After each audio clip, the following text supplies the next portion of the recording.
Hello, you are looking live at the Wolverine Confidential Podcast. I'm Andrew Kahn. I'm Ryan Zook, here to talk some Michigan hockey today. Aaron McMahon, we're back. It's good to be back. It is good to be back. I've got my, MLive orange on right now, but I want to talk about your haircut. You got one. I got one, yes. It was, went to Sports Clips. No, Great Clips yesterday. Okay. And my previous haircut did not go as well as planned, so it was a big deal in the office. People were printing out coupons for me to try different places, and I went to Great Clips, and I'm pretty pleased with how it turned out. A lot better than last time. Is it necessary to give them free publicity like this? Come on, man. When they do a good job, they deserve to be recognized. I was very happy with it. I bring it up because, especially since we're live, I'd like, listeners, viewers to weigh in, because I'm still looking for a place here in Ann Arbor. Been here for now 2 years, and I just keep bouncing around. I bounced around a little bit. I'm not going to say where I went to beforehand. That didn't turn out very well, but this was much better. Yeah, I've been pretty much everywhere. So maybe a suggestion would be no good, because I've already been there and was displeased. Hey, Great Clips. You can come with me next time. All right, let's get into some Wolverine sports talk. The NBA Draft is Thursday night at the Barclays Center in Brooklyn, the home of the Brooklyn Nets. Beautiful arena, by the way. Probably one of the best I've ever been to. I've been to every NBA arena, and that was by far, it blew me away. I mean, you could talk about the history of MSG and everything. Sure, but it's new. Yeah, it's sparkly and nice. Yeah, I covered the drafts there 2013, 14, and 15. I was there with Trey Burke. I was there with Nick Stauskas, and then the next year there was no Michigan players, in the lottery discussion. So I was there with Sam Decker of Wisconsin, doing sort of behind the scenes stories. Mo Wagner of Michigan is certainly expected to get drafted.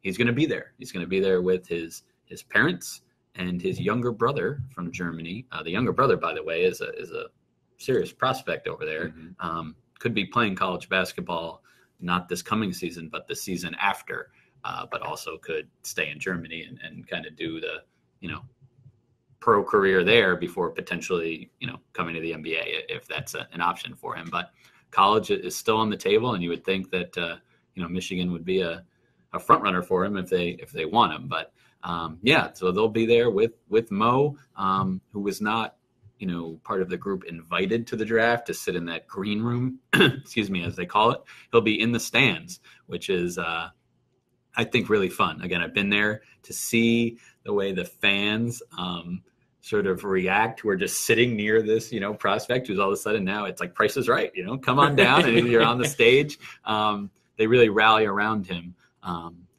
I've been told that he might just stay at a restaurant nearby or a hotel room. He wants to. It sounds like he's trying to sort out exactly where he might get picked. If he's going to be late second round, understandably so, he doesn't want to just maybe sit in the stands for hours and hours. I mean, as we know, these drafts, something that should happen in about 20 minutes actually takes like 4 hours. Where these mock drafts are showing some late first round, some early second round. So we'll see from Mo. I think we pointed out on other podcasts that there's the guaranteed contracts that are associated with the first round that are not with the second. But many second round picks over the last few years have still gotten a guaranteed contract, especially if you're in that, 31 to 40 range. So I would guess Mo Wagner will get a guaranteed contract as a rookie here in the NBA, even if he's not a first round pick. The latest mocks I looked at had him anywhere from 21 to Utah. That was the NBA.com mock, to 27 to Boston, 32. So that's into the second round to Memphis. That was Sports Illustrated. ESPN has him at 39 to Philadelphia. So we'll see. Who knows? But it's very important that you land in the right spot in the NBA. Right. It's about fit more than anything. Because you could, somebody could draft a guy high and maybe not have a plan for him or a spot for him. Maybe it's best available and decide to take him for the heck of it. If he doesn't fit there, it's not going to work out. Right. And a lot of these teams drafting, far up in the draft are there because they have not won games and possibly are not, the best managed franchises. not going to call out specific ones, but certainly some Michigan players in the past have landed at spots that, maybe weren't so great, Sacramento. So, we'll see how where it ends up for Mo, but yeah, that should be, it should be fun. I think it's 7:30 is when the first pick should be announced. Yeah, but that's the only Michigan player to look out for. Charles Matthews, of course, pulled his name out of the draft, and none of the other, seniors will be drafted. But look out for later that night, a summer league contract for Duncan Robinson, perhaps. Muhammad Ali Abdur-Rahman, as you could read on MLive.com. He injured his foot. He had surgery, so he's recovering from that. So he probably will.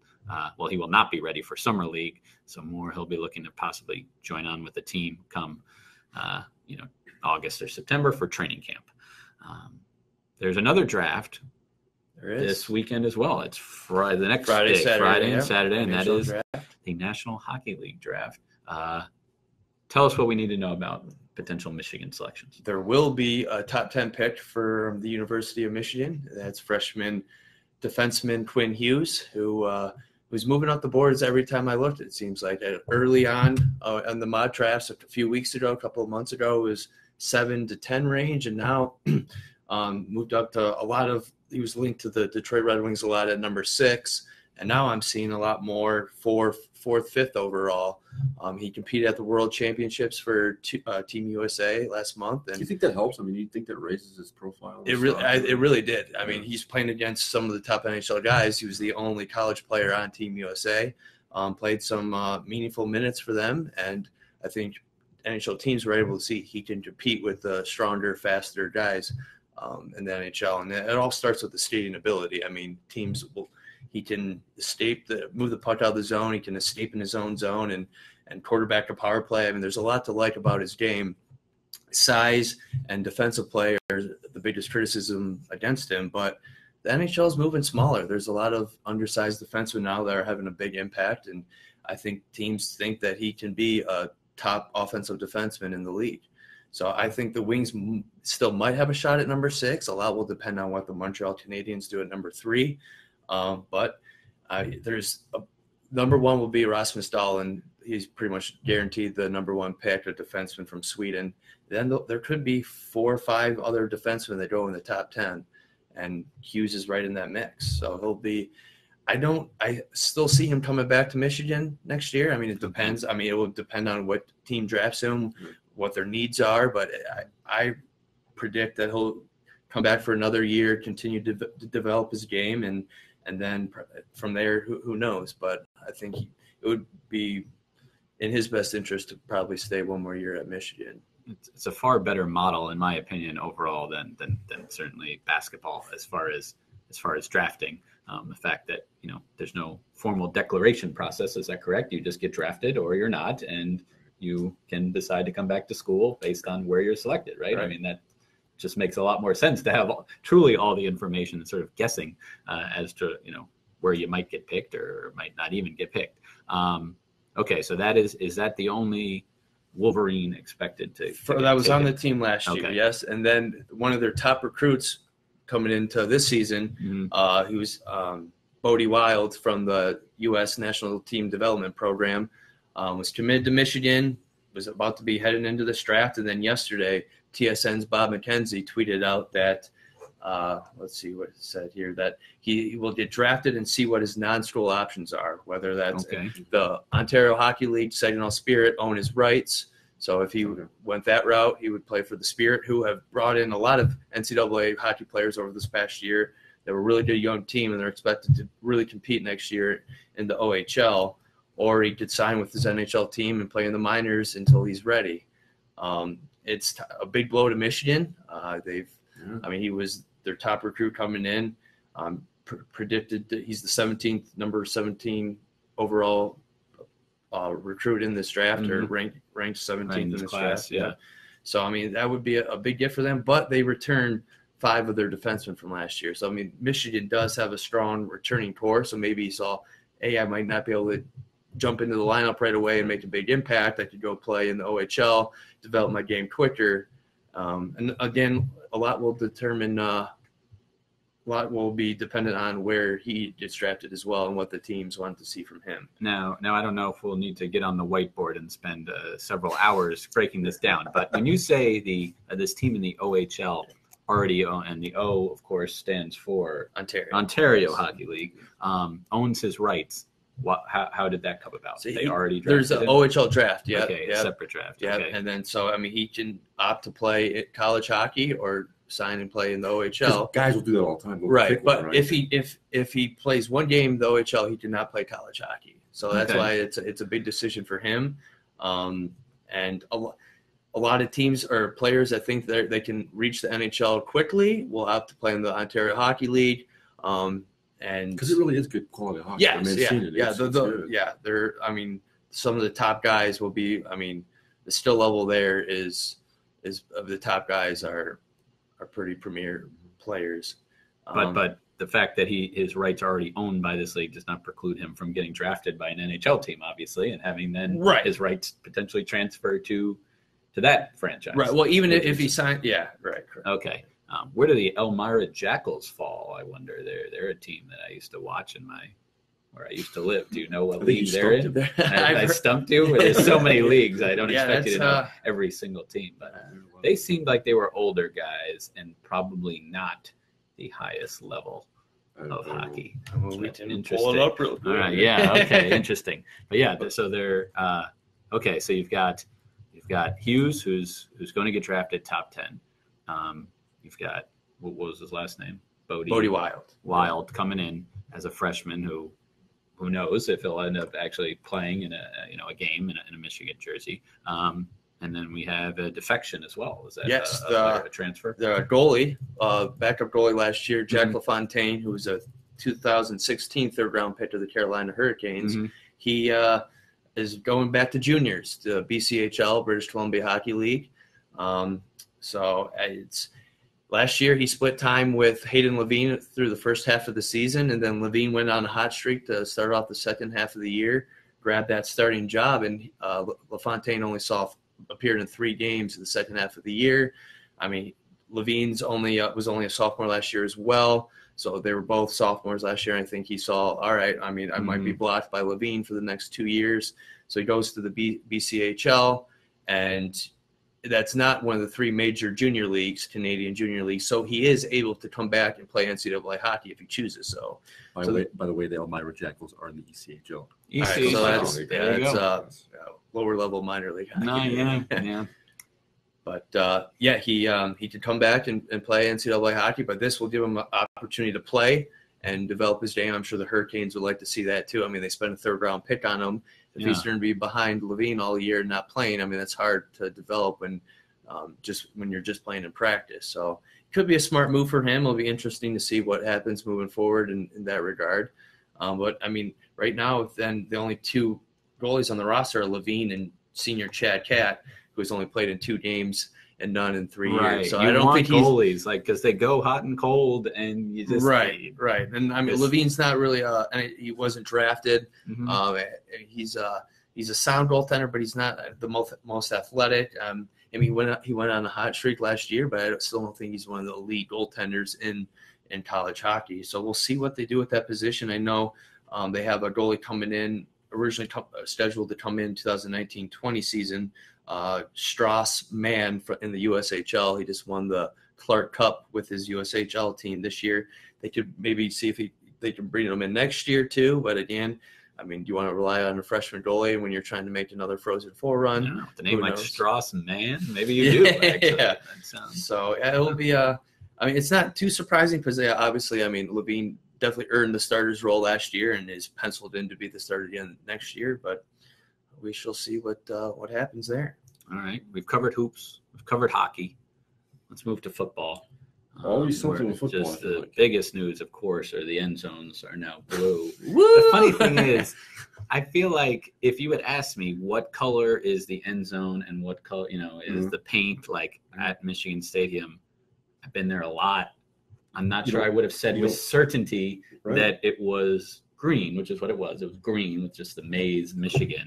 Right. That it's actually, that's what it was. And now it's going to be blue with the maize which it's been in bowl games and in Right. other. It's not totally foreign. It's been right. Okay. And like you mentioned, it was the same thing with me. It's not something you really think about a lot because you're so used to watching the field, and you watch games and you just it's a football field. It's not one of those things that sticks out to you. Right. I don't think even as like traditionalist as the Michigan fan base is, I don't even think this is something that like the old guard is going to get too riled up about. This isn't the halo above the big house. This isn't seems like the advertising going.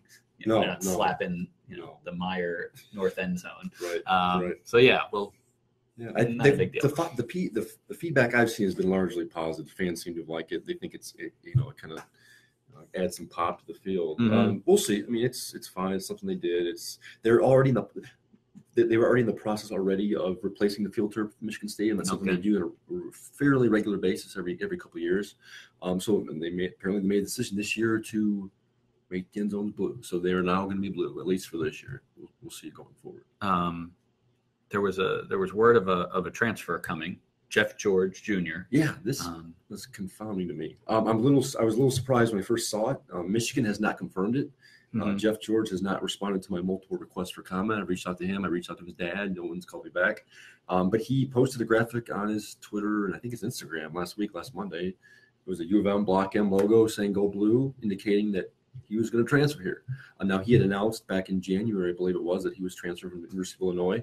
He's a grad transfer, so he's got 2 years of eligibility left.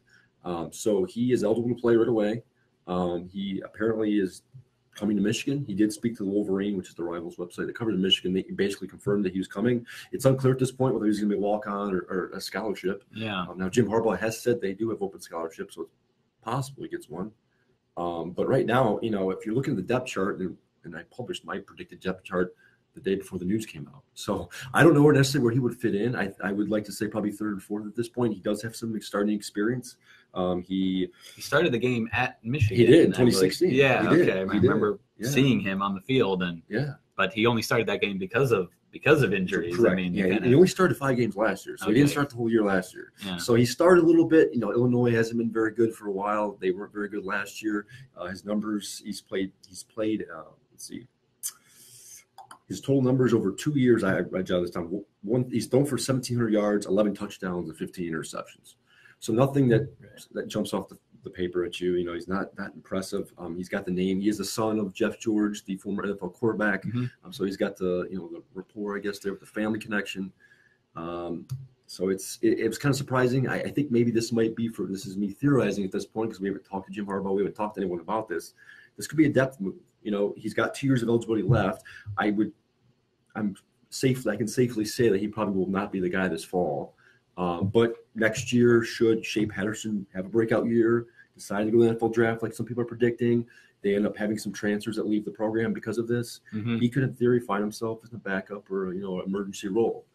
And that's Harbaugh. He's brought other we saw with Jake Rudock, and he's not been afraid to bring guys from other programs here as depth. And I think that's what this is. Gotcha. And if you look at last year, they didn't have any depth at that position. And now it seems like might be this year too crowded. Inexperienced. Right. Now Michigan does not play Illinois this season. So this wasn't some ploy to try to get their playbook or something like that. It's a good segue though. But I think where you're going with this. Right. Yeah. So there were some new rules. Yes. 2 new rules. Why don't you just take that segue I was doing because it's definitely intentional. Two new rules the NCAA eased up on, whatever you want to use, the script you want to use. One was specific to football. One is specific to Division I athletics, right, which includes football, obviously. We will start with transfer since we're talking about Jeff George Jr. The one, basically, I'm going off my colleague Matt Wenzel's reporting at this point, but last week the NCAA basically said, beginning October 15th, that all Division I student athletes, which includes football players and anyone else who plays Division I sports, can inform their schools that they want to transfer. In which case, then they're put in this national database that's going to be made public. Other schools and coaches can go into that database and see who is available and who wants to transfer, who's intended to transfer, and then make communication from there. Where this gets really interesting is it also takes away schools and coaches' opportunities to try and restrict transfers. So sometimes you'll see most schools will let kids transfer, but a lot of times they'll put restrictions on it. So a perfect example with Michigan this past year with Wilton Speight. He went to Jim Harbaugh and told him, I want to leave. I want to transfer. Well, Jim Harbaugh let him do that, and Walt Spick confirmed this after the fact. But Jim Harbaugh put restrictions on him. He said that I don't want you going to another Big Ten school, and I don't want you going to a non-conference opponent that is on the 2018 schedule. That includes Notre Dame, SMU, and Western Michigan. So it limits his opportunities a little bit. Now the Big Ten and some other leagues like the SEC, they have intra-conference restrictions themselves. So with the Big Ten specifically, if an athlete goes from one Big Ten school to another, they would have to sit out a year anyway. So right. not every league does that. This is a national rule, and yet it doesn't prevent conferences from still restricting. Yes. Right, creating their own. So that's the interesting thing, because in practice it might not actually look all that different. Exactly. Right. Now, I don't know. I feel like over the last few years, and this is just anecdotal, but it seems like the pressure from media and just the backlash when players get restrictions placed on them that people feel are unfair, these coaches end up kind of giving in and kind of. Yes. It certainly happened with the basketball program here in Michigan with John Beeline. There was a few years in a row where they realize it looks bad. It's just it's like why? I don't know. I just feel like if he's transferring, it probably means that he's not playing or not as high on the depth chart as he wants to. So to then say, well, even though we don't value you all that much, we still don't want you going to our rival. Or it looks petty. I mean, I know Beeline's thought was that they were giving up secrets potentially, like, hey, we spent 2 or 3 years, or in some cases even 4 years, grooming this player and kind of showing him our ways, and now he's going to another program that we're facing, and bringing that knowledge with him. But in the end, I kind of stand pro player. I don't know where you are as far as, especially since, and I've always said this too, there are no restrictions for head coaches, Right, obviously they're a contract, but oftentimes it's broken, or if they're fired, then it's all gone and everything else, or if they leave, somebody pays a buyout. But coaches generally aren't restricted where they can go either. If they leave or get fired, they end up going somewhere else. Without having to sit out a year.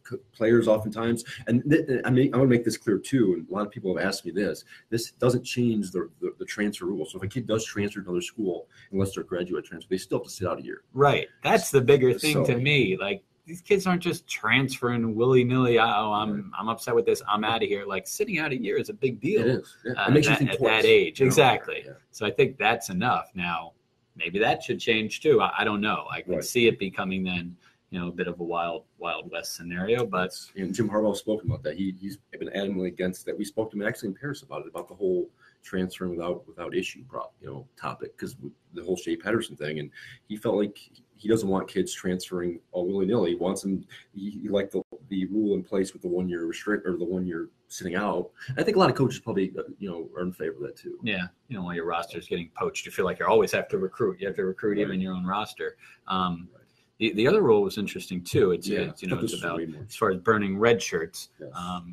I guess I'll let you lay it out here far as the change. This could open the door for some changes as the way coaches approach game plans and sticking players into games. I'll lay it out real quick here for those of you unfamiliar. Last week, the NCAA eased restrictions on redshirting. So football players in the FBS and FBS, so FCS, basically all Division I football players are now going to be allowed to play up to 4 games in a season without burning their red shirt. Before, if say a true freshman comes onto campus, comes to the Michigan football team, plays in 1 game his freshman year, he burned his year. That's his year. His red shirt is gone. That counts as his first year eligibility. Kids get 4 years to play 5. Mm-hmm. So that 5 years to play 4. 5 years to play 4. Right. Yes. So that would burn it. Now they can play up to 4, and they can, and then the coaching staff can choose to not play the rest of the season. They've still got 4 more years after that. Yeah, and again, there were always exceptions. You saw players playing the first couple games, and then they would announce that there was actually an injury that limited them. That is the one thing. That's the thing. Right. But now they don't even need to, play that game. And this was a couple of questions. Can the 4 games do they have to be the first 4 games? No, it could be any 4. So that's right. That's huge. It's interesting because you could build that. You bring in a true freshman. He goes through practice most of the season. He starts to show that he can play maybe at this level right away. You stash away isn't the right term, but you keep him on the bench. He's ready to go whenever you need him. Maybe you design a play for him or two, and then come bowl time or a big game where an opposing team they don't have tape on this kid. They don't have tape on the plays you have with him. You throw him in, and it can get interesting. I mean, as somebody threw out this as a possible theoretical the other day, and I don't know how real this is, but say you design a play with Joe Milton. We've heard a lot about Joe Milton, a freshman quarterback who came in, a strong arm. He's got good speed, good athletic ability. Maybe there's a play they like with him. They decide to wait until a big moment, a big game, and do it. So this could be interesting. Yeah, and people always go to quarterbacks first and foremost in football. But I mean, even there's a couple linebackers go down in one particular game. You got to bring in a freshman that you would still like to have for that fifth year. You have that option now at any point in the season. I think this is. And coaches often talk about experience too. If you can get some of these young guys some experience at the end of the year, especially if you're not going to a bowl and your season's kind of already over, nothing more to play for. I mean, get some of these young guys in, see what they can do, give them that experience heading into next year. Jim Harbaugh brought up in December, right now during the Outback Bowl prep. I think I asked him about Tariq Black, about his medical redshirt status, and they chose not to play him in the Outback Bowl because if he played, then he would have lost his eligibility for the medical redshirt. But Harbaugh actually brought up at that point the NCAA was discussing this very policy of his redshirt restrictions, and he brought it up on his own. He's like, this is good dialogue to have, especially we're seeing more and more now in college football where guys will choose not to play in the bowl game because they're projected to go high in the NFL draft. They don't want to risk injury. So, should a kid or two decide to sit out, this is an opportunity for you to play someone else who without fear of burning their redshirt season. And is it starting this year? Starting with the season. It's not retroactive to someone who played in more than 4 games last year. It's starting with the 2018 football season. Yeah. No, that is big. Like Ryan was saying too, just the second half of, I mean, I hate to pick on Rutgers, but Michigan's going there next season. There's going to be probably opportunity for freshmen to get in and actually see the field. And maybe that will prevent some transfers too. Now they've actually played. I do wonder how many will actually stick around for that fifth year. Something you often see that being used as a transfer situation, or if they're good by that point, they've moved on to their the pros anyway. But still, it is an interesting change to watch out for. Well, folks, we thank you for listening, for watching, for participating. I guess this week we could say in the Wolverine Confidential podcast. We'll be back next week.